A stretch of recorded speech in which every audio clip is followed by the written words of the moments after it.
السلام عليكم. لو عندك ملف اكسل وعاوز تحول ملف بي دي اف بشكل سريع وسهل، سواء عشان تبعت لحد تطبعه او تضمن ان البيانات تفضل بنفس التنسيق، الفيديو ده ليك. النهارده هنعرف مع بعض ازاي نحول اي ملف اكسل لملف بي دي اف، خطوات بسيطه ومن غير اي برامج.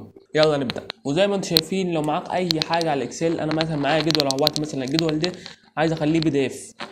طبعا انا لو جيت من فوق هنا على الحفظ دي هينزل له هو بصيغه اكسل، تمام؟ لا، احنا عايزين نخليه ينزل على طول بصيغه بي دي اف. اول حاجه عشان نحفظه هناجي او عشان نحدد عليه، هناي هنا من تحت خالص على العلامه اللي شايفينها انتوا دي، نضغط عليها كده كده بيشيل لك، هو بيحدد لك على اللي انت عايز تطبعه. بس هو كده مش جايب لنا الجدول كله، عايزين احنا نختصر على الجدول بس. الورقه اللي هيصورها هي المسافه دي ايات. حتى لو جينا هنا على الملف ورحنا نطبعه هتلاقي نصه بس اللي جاي. لا، احنا عايزين نحدد الجدول كله، تمام؟ هنلاقي جايبين الخط ده، هنلاقي نجيبه كده على اول الجدول، وبعد كده هنحدد الجدول ده بس. زي ما انتم شايفين كده احنا حددنا الجدول بس بتاع اللي عايزين نخليه هو بي دي اف، تمام؟ هنضغط على ملف، بعد كده هنضغط على طباعه، وهنا هتلاقي الجدول هو بالظبط اللي جاي معاك اهواتي. ودي الورقه اللي انت هتطبعها، هو الورقه دي هينزل لك فيها عشان حتى لو حبيت تطبع هتلاقي هو في المكان ده في الورقه، تمام؟ هلاقي هنا تختار الورقه اللي انت عايز تطبعها. انا مثلا هختار A4، اختار ورق كتير معاك، شوف انهي مقاس اللي انت عايزه بالظبط، وتشوف انت عايز اتجاه عمودي او اتجاه افق. مثلا لو افق هتلاقيه بالشكل ده، الورقه هتبقى معاك. لا، احنا هنخليه عمودي بس كده. بعد ما تخلص الاعدادات اللي انت عايزها من هنا هنضغط هنا على طباعه، هيقول لك حدد المكان اللي انت عايز تحط فيه الجدول ده